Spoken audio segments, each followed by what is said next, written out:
নাবালিকা উদ্ধারের ঘটনায় ধর্মনগর মহিলা থানার ভূমিকা নিয়ে প্রশ্ন। অভিযোগ নিতে গড়িমসির অভিযোগ। ধর্মনগর মহকুমার বাগবাসা এলাকা থেকে 3 নাবালিকা উপজাতি সম্প্রদায়ের মেয়েকে কথিতভাবে পাচারের উদ্যোগ নিয়ে যাওয়ার অভিযোগকে কেন্দ্র করে চাঞ্চল্য ছড়িয়েছে আনন্দবাজারের রাজনগর এলাকায়। বুধবার রাত আনুমানিক 11টা নাগাদ 3 নাবালিকাকে নিয়ে যাওয়ার সময় এক যুবককে স্থানীয় বাসিন্দারা আটক করে পুলিশের হাতে তুলে দেন বলে অভিযোগ। স্থানীয় সূত্রে জানা যায়, বাগবাসা এলাকা থেকে 3 নাবালিকাকে নিয়ে যাওয়ার সময় আনন্দবাজারের রাজনগর এলাকায় স্থানীয় বাসিন্দাদের সন্দেহ হয়। এরপর তারা সোহেল উদ্দিন বাড়ি তিলতই বেতাঙ্গী ওই যুবককে আটক করে আনন্দবাজার নাকা পয়েন্টে কর্তব্যরত পুলিশের হাতে তুলে দেন। পরবর্তীতে নাকা পয়েন্টের ইনচার্জ নাবালিকাকে ওই আটক যুবককে ধর্মনগর মহিলা থানায় পাঠান বলে জানা গিয়েছে। এই ঘটনাকে কেন্দ্র করে স্থানীয় বাসিন্দাদের পক্ষ থেকে নাবালিকা পাচারের অভিযোগ লিখিত মামলা দায়েরের উদ্যোগ নেওয়া হয়েছে। পাশাপাশি স্থানীয়দের পক্ষ থেকে কথিত লাভ জিহাদের অভিযোগও উত্থাপন করা হয়। তবে ধর্মনগর মহিলা থানা অভিযোগ গ্রহণে গড়িমসি করেছে বলে অভিযোগ উঠেছে।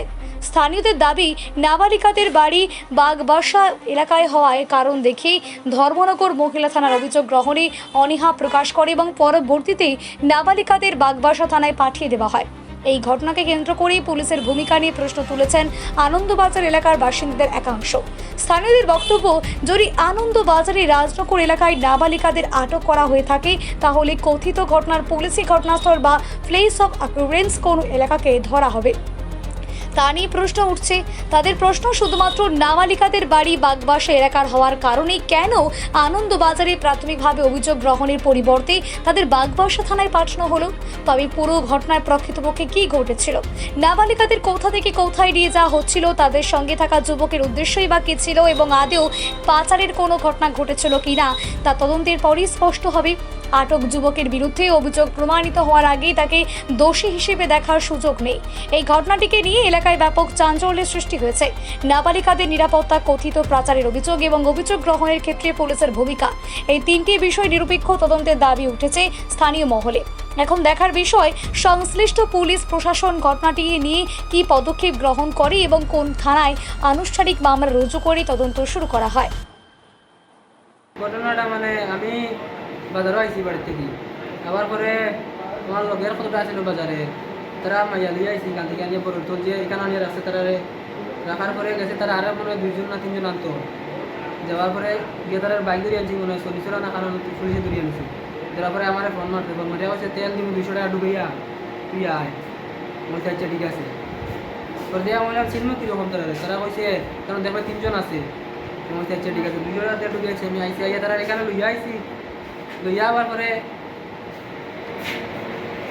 কারণ আমরা এখানে বস্তি আছে, বস্তি আমরা 2জন চিনা কিন্তু চিনি না, তারা আগে থেকে চিনছি না। পরে যে দেখিয়া চিনছি, তারা খুদালি শুরু করছে। তোমার কে খুদায় এই ওদিকে ঢুকাইছি বাইক ভিতর দিকে। তোমার নাম কিতা? হ্যাঁ, আমার সোহেল উদ্দিন।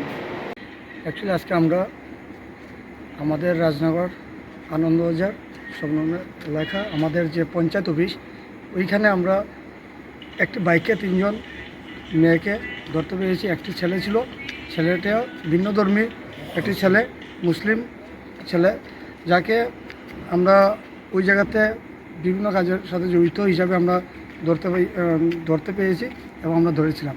কিন্তু আজকে ওই জায়গাতে আমরা ধরার পর আমরা পিএসএ ধর্ম পিএসএ আমরা ফোন করেছিলাম, উমেন পিএসএ, এবং তাদের হাতে আমরা হ্যান্ডওভার করে দিয়েছিলাম। সাথে সাথে আমরা ধর্মনগর উমেন পিএসএ আসি।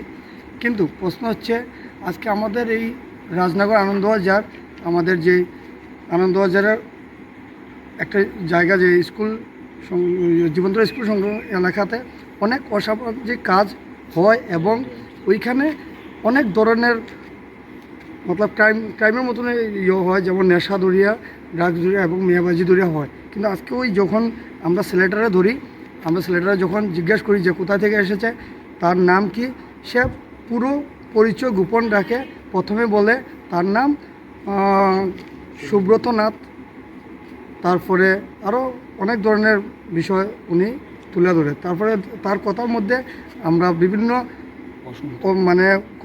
কথার কোনো মিল নেই দিককে আমরা পিএসের মধ্যে তুলে ধরি। কিন্তু পিএসে আসার পর দেখা যায় উমেন যে ম্যাডাম, আমাদের ম্যাডামের কাছে যখন আমরা তুলিয়া ধরি যে ম্যাডাম এই ঘটনা আমাদের এই জায়গাতে প্রতিনিয়ত অসামাজিক কাজ হইতাছে, আপনারা এটা সুস্থ তদন্ত করবেন এবং এটা আমরা অভিযোগটা আপনি কেসটা তো ওনার কাছে যখন আমরা লিখিতভাবে দিতে চেয়েছি, যেমন আমাদের সমাজ এবং আমাদের এই যে এলাকাটা সুরক্ষিত করার জন্য বা আমাদের এলাকার ছোটো ছোটো ভাই বোনের ভবিষ্যৎ দেখে আমরা এই ভাবছি সুস্থ তদন্তের মাধ্যমে আমরা এই কেসটা করতে আসলাম। কিন্তু আমরা এই উমেন পুলিশ এই জায়গাতে আসিয়া আমরা কোনো ধরনের আমরা কোনো কিছু পাইছি না। এটা আমরা যেটা ভাবছি যে এই জায়গাতে আসলে হয়তো আমরা এই জায়গার সুরক্ষাটা পাইমু আমরা রাজনগরের, কিন্তু দেখা যায় সম্পূর্ণ উল্টা।